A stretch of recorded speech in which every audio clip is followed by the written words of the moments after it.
आज सासाराम लोकसभा क्षेत्र अंतर्गत तिलौथू प्रखंड के हर एक गांव में महागठबंधन समर्थित कांग्रेस प्रत्याशी मनोज कुमार का दौरा हुआ। मनोज कुमार गांव गलियों में लोगों से मिलते जुलते तिलौथू बाजार पहुंचे, जहां समर्थकों के साथ पैदल चलकर रोड शो किया। मनोज कुमार तिलौथू के जगदेव चौक पर जगदेव प्रसाद जी की प्रतिमा को माल्यार्पण कर लोगों से संविधान व लोकतंत्र बचाने को कहा। प्रत्याशी मनोज कुमार ने बड़े तादाद में उपस्थित युवाओं को देखते हुए कहा कि आज हमारी लड़ाई बीजेपी से नहीं बल्कि आदरणीय नरेंद्र मोदी जी से है, जिन्होंने अपने 10 साल के कार्यकाल में बेरोजगारों का इतना बड़ा फौज खड़ा कर दिया। आगे सुनिए माल्यार्पण के बाद प्रत्याशी मनोज कुमार ने लोगों से क्या कहा।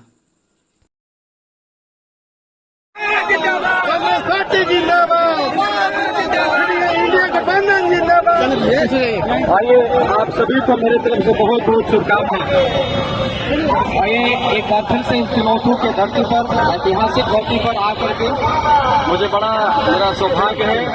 मैं नम्रता से आप सभी को प्रणाम सलाम, आप सभी को के चरणों को मैं स्पर्श करते हुए आपका भाई, आपका बेटा मनोज कुमार, जैसा कि आप सबको मालूम है कि लोकतंत्र का महापर्व चल रहा है और इस महापर्व में मैं गांव-गांव चल रहा हूं, गली-गली चल रहा हूं और सासाराम पार्लियामेंट के जनता का आशीर्वाद, प्रेम स्नेह मुझे मिल रहा है। मित्रों, ये जो 2024 का जो चुनाव है, ये चुनाव एक चुनौती है। आप सबको मालूम होगा, चुनौती है बेरोजगारों के लिए। मैं इस बातों को कभी नहीं मानता कि लड़ाई कांग्रेस की बीजेपी से है। लड़ाई बेरोजगारों का आदरणीय माननीय नरेंद्र मोदी जी से है, प्रधानमंत्री जी से है। जो एक बड़ा भाव बेरोजगारों का देश में खड़ा हो गया है। आप सबको मालूम होगा 10 साल पहले ये वादा किया गया था कि हर साल प्रत्येक साल 2 करोड़ नौजवानों को नौकरी दिया जाएगा। आप सबको मालूम होगा कि हमारे घर के माता पिता, चाचा चाची, हम सब अपने बच्चों को भीख मांग करके, रोटी नमक खा करके पढ़ाते हैं। जब हमारे बच्चे बीए पढ़ गए, हमारे बच्चे पीएचडी कर लिए, एमए कर लिए, एमटेक बीटेक कर लिए, उसके बाद जिन्होंने वादा किया था कि एक साल में 2 करोड़ नौकरी देंगे, लोगों ने गया और लोगों से पूछा, लोगों से कहा कि साहब आप 1 साल में 2 करोड़ नौकरी देने का कहे थे, क्या हुआ? उन्होंने कहा कि आपको मालूम होना चाहिए कि किसी चौराहा पर चले जाओ और जाकर के पकौड़ा का दुकान खोल लो, यही नौकरी है, यही नौकरी उन लोगों ने दिया पढ़ा लिखा लोगों को। मित्रों, वादा किया था लोगों ने 15 लाख का, वादा किया था काला धन का, छोड़ दीजिए।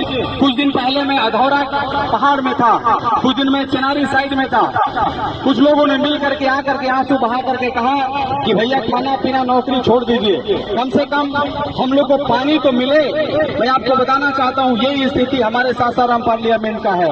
मैं आपका भाई, आपका बेटा मनोज कुमार, इसे मिट्टी का लाल, इस बार मैं आपसे वादा करके जाना चाहता हूँ कि जो आवाजें केंद्र सरकार के द्वारा 10 साल से अपेक्षित कर दिया गया है सासाराम पार्लियामेंट को, मैं आपसे विनती करता हूं, निवेदन करता हूं, यदि मुझे मौका मिला इस अवसर को मैं बहुमूल्य समझ के आगे बढ़ूंगा और आपका आवाज बनूंगा, चाहे वो बेरोजगारी का हो, चाहे वो शिक्षा बदहाली का हो, स्वास्थ्य बदहाली का हो, या हमारे गरीबों का गरीबी हो या महंगाई हो, इन सारी चीजों को लेकर के मैं आवाज बनूंगा, किसानों का आवाज बनूंगा और आपको न्याय देने का काम करूंगा। मैं आवाज बन करके आपका सदन में आवाज को उठाऊंगा और उसके माध्यम से मैं आपको न्याय दूंगा। एक चीज आप सबको मालूम होगा कि ये सासाराम पार्लियामेंट जो है ऐतिहासिक पार्लियामेंट है। यहाँ से जिसकी जीत होती है उसी का सरकार केंद्र में बनता है।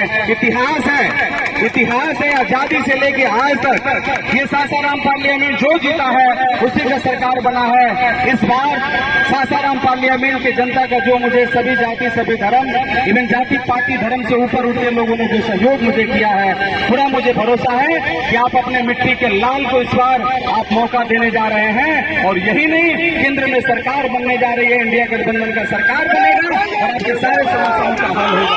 इन्हीं शब्दों के साथ मैं गांव-गांव जा रहा हूं और ये वादा कर रहा हूं महिलाओं से, क्या सरकार इंडिया गठबंधन का बनेगा और कांग्रेस पार्टी ने वादा किया है कि हर महिलाओं को 1 लाख रुपया देंगे, हर महीना 8,000 रुपया देंगे। हमने वादा किया है नौजवान भाइयों से कि 30 लाख रोजगार हम लोग देंगे। हम लोगों ने वादा किया, हमारे नेता ने किसान भाइयों को, कि ये एमएसपी के लिए जो आप संघर्ष कर रहे हैं उसके साथ हम खड़े होंगे। हमने वादा किया है जो ग्रीनफील्ड हाईवे बन रहा है बनारस से लेकर के कलकत्ता, हमारे बहुत सारे जमीनदाता, बहुत सारे किसान भाई का जमीन जो है वो फर्ज किया जा रहा है, कहा जा रहा है कि नहीं देना ही पड़ेगा। हमारे किसान भाई कह रहे हैं कि जो वाजिब जमीन का दाम है वो मुझे दे दीजिए। मैं आपका आवाज बनूंगा, आपका बेटा, आपका भाई आवाज बन करके जो आवाजें बंद थी उस आवाज को मैं बुलंद करूंगा। इन्हीं चंद शब्दों के साथ मैं अपने पानी पर विराम देता हूँ। इस रिक्वेस्ट करते हुए 1 तारीख को एक नंबर थाना में अपना बहुमूल्य वोट दे करके अपने बेटा, अपने मिट्टी के लाल को आप विजय बनाएं और इतिहास रचें। बहुत बहुत धन्यवाद, बहुत बहुत धन्यवाद। एक बार फिर बाबूजी के इस धरती पर इस अवसर पर आया हूँ, इसलिए आपको भी सत नमन करते हुए आपके चरणों को बहुत बहुत धन्यवाद। Thank you.